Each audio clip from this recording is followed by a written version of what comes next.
Today, cryptocurrencies have become a global phenomenon known by most people, but understood by few. In 2018, you'll have a hard time finding a major bank, accounting firm, software company, or government that hasn't researched cryptocurrencies or started a blockchain project. Beyond the noise and the press releases, many people often fail to understand the basic concepts. So let's walk through the whole story. What are cryptocurrencies? Satoshi invented Bitcoin in 2008 as a peer-to-peer electronic cash system.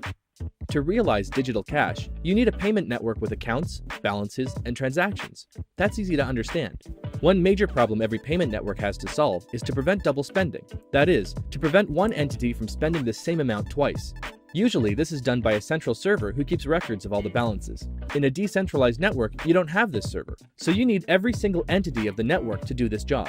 Every peer in the network needs to have a full list with all the transactions to check if future transactions are valid, or an attempt to double spend. But how can these entities keep a consensus about these records? If the peers on the network disagree about one single minor balance, everything breaks. They need absolute consensus. Nobody knew how to achieve this until Satoshi proved it was possible. Cryptocurrencies are a key part of this solution. To illustrate this, we'll look at the transactions on the network. A transaction is a file that says, Bob gives X Bitcoin to Alice and is signed digitally by Bob. Once signed, the transaction is broadcasted to the network, sent from one peer to every other peer.